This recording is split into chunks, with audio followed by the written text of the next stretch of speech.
So today we're going to talk about size exclusion chromatography, abbreviated SEC. Basically what we've got is we've just got a column that's filled and packed with different particles, pores, particles, and this is used to determine the size of a solution or particles within a solution that we're going to run through this column. So when we do this in research, actually, we can use this to experimentally determine the size, because sometimes we may or may not know what size particles we're running through in this solution. So one of the things we use is colloids, and colloids are on the nanometer to micrometer scale. SEC, or size exclusion chromatography, it separates the particles, it separates the mixture based on the size of the particles. So when we have the separation, we've got this whole thing filled with pores, or packed with material. And normally when you think of packing material, you think it's just a big sphere. Well, actually, in reality, what they use is something with pores like this. So what's going to happen is you're going to have large molecules and you're going to have small molecules. The large molecules are going to come all the way around the porous material and just go out really quickly. The small materials are going to get caught in all these little pores and you're going to go all the way around. So what happens is that the small molecules are going to come out last, meaning that when you look at the bottom of your container, you're going to have the really big ones layered all the way up to the smaller ones, depending on how many different size particles you run through. And if you have lots of particles, you might actually have to run through a series of columns, so more than one, so that you can separate out the really large ones or the really small ones, or if there's particles that are really close in size, you can actually separate them better if you go through multiple columns with different kinds of packing materials that work at different size ranges. Today we're going to make a column out of household materials to represent a size exclusion chromatography column. We'll build it and then pour a mixture of beads through the column, a mixture of large and small beads to represent large and small particles. The column is meant to be packed with a substrate, which in this case is cotton balls wrapped in masking tape with the sticky side pointing out.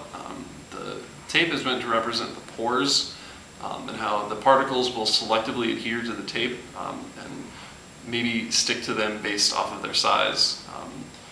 And we expect that the larger beads will pass through just like the larger particles pass through quicker than the small particles. So here are some of the materials we're using for this experiment. Beads of different sizes. These are larger, these are much smaller. Some popsicle sticks that will break up, some cotton balls, some masking tape, some thread, some scissors, some plastic cups, a plastic column with a diameter in between the large and small diameter of this, and some Sharpies and box cutter. So in order to make this column, we start with a clear plastic cup. You take a box cutter and slit a notch along the bottom and then cut all the way around. You might want to have your teachers go ahead and do this.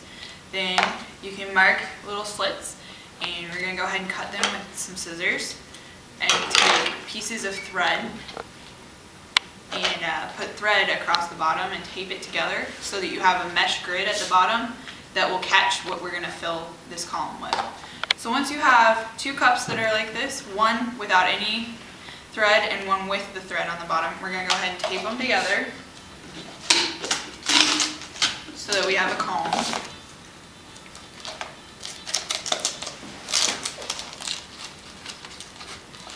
So we have a column. We're going to go ahead and throw it in this plastic canister tube so that we have some way to support it and catch what's at the bottom. Then we can make our packing beads, which we're going to use cotton balls with masking tape wrapped around it so it's a little bit sticky. And you can throw some of those in there. Also, what we did was we took our popsicle sticks and we broke them apart so that we have something to keep the cotton balls from sticking together a little bit. And then we can throw more in there. And that's all you need to do to make a column. So a couple points about packing the column. First of all, because of the mesh, you can't just stick the popsicle stick shards in because they're just going to fall out. You want to make sure you start off with at least one cotton ball and then put a couple of these through, maybe two. Put a couple of these through so you can get a little bit of structure. And another point is you don't want to have a layer in the column that's only cotton balls, because then they will clump together and then the big beads won't be able to pass through. So you want a good mixture of the cotton balls and the popsicle sticks, so there will be, at any height in the column, a void for the large beads to pass through.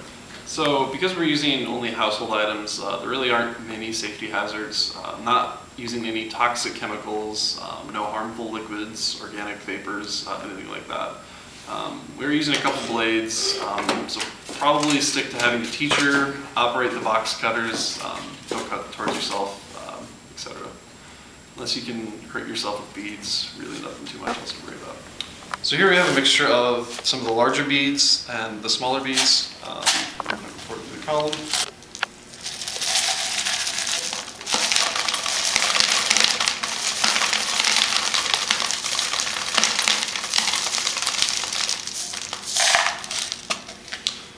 So we can see that a majority of the beads that fell through were the larger ones. You can take a look, hopefully, at a couple of these.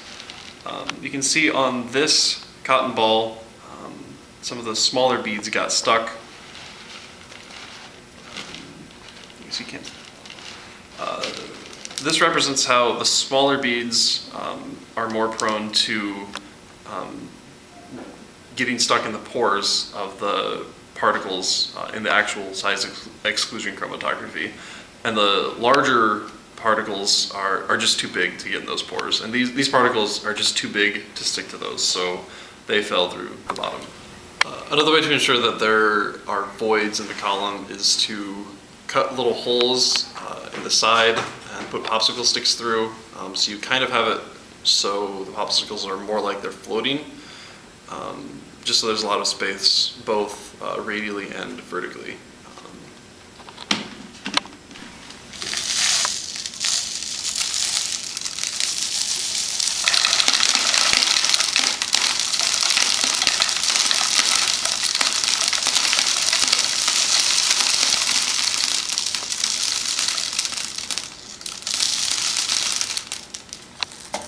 Okay, so this wasn't a perfect run, but you can see a lot of the particles at the bottom were the larger particles, and comparatively, more of the particles that got stuck on the substrate were the smaller particles, the smaller beads, and this represents on the molecular level, the smaller particles are able to enter the pores, whereas the larger particles are simply too big. And you can also replicate more time in the column by shaking it, sometimes by shaking it a little bit. I guess not right now, but you can also see that of the large particles that got stuck on the substrate, not too many of them were actually from sticking. I mean, we got a couple up here that were just from them falling on top, but you can see how the smaller beads actually stick to the substrate, and the larger beads are generally too big.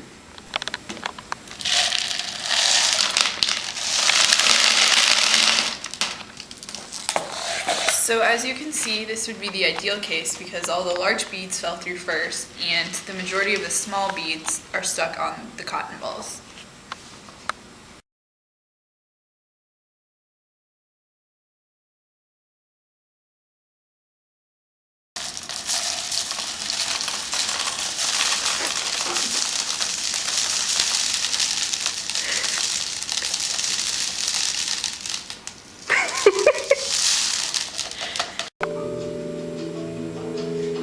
Go.